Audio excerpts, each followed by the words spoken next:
আজকে সকালটা শুরু করলাম এক কাপ চা দিয়ে। হ্যালো এভরিওয়ান, আমি দিয়া চলে এসেছি নতুন একটি ভিডিও নিয়ে। কদিন ধরে বেশ ঠান্ডা পড়েছে, সেই জন্য শরীরটাও ভালো নেই। মা একটা আদা গোলমরিচ লবঙ্গ দিয়ে চা করে দিয়েছিল, সেটাই খাচ্ছিলাম সকালে। চাটা খেয়ে গলায় বেশ আরাম পেলাম। তারপর দেখো এখানে আমি গাছে জল দিয়ে নিচ্ছিলাম। তারপর এখানে বাজার থেকে পুজোর ফুল বাটার এগুলো নিয়ে এসেছি। দোকানের মোমোর জন্য বাটারটা নিয়ে এসেছি।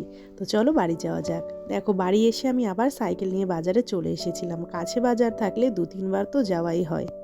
কাছে বাজার থাকার এই একটা অসুবিধা, তোমাদের কার কার এরকম আছে জানাতে পারো। তারপর দেখো বাড়ি এসে এখানে আমি পুজো দিয়ে নিয়েছি। আজকে সব দেখো সাদা ফুল পেয়েছি, সাদা ফুল দিয়েই আমার আসনটা ভরে গেছে। তারপর আমার দিদি আর মামি এসেছিল, আমার জন্য এই স্যান্ডউইচ মেকারটা নিয়ে এসেছে। তো তোমাদের সঙ্গেও শেয়ার করে দিলাম।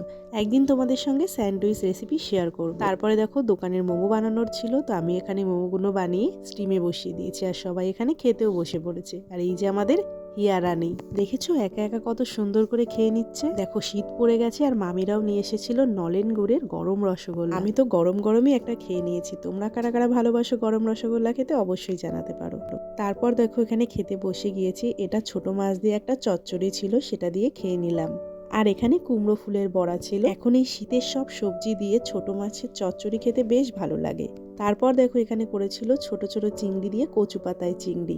রান্নাটা কিন্তু সত্যি খুব ভালো হয়েছিল। এটা আমার মা ফার্স্ট টাইম করলো, সত্যি বেশ ভালো হয়েছিল। অনেক চিংড়ি মাছ ছিল, তো এটাও ভালো করে মেখে খেয়ে নিলাম। মাংস তো থাকতেই হবে মেনুতে, একেই রবিবার। তারপরে আবার মামি আর দিদি এসেছে, তো এখানে মাংস দিয়েও খেয়ে নিলাম। তারপর এখানে একটা পার্সেল চলে এসেছিল, একটা বডি লোশন ছিল। তো ভিডিওটি এই পর্যন্তই। ভালো লাগলে অবশ্যই একটি লাইক কমেন্ট করে পাশে থেকো। আজকের জন্য টাটা।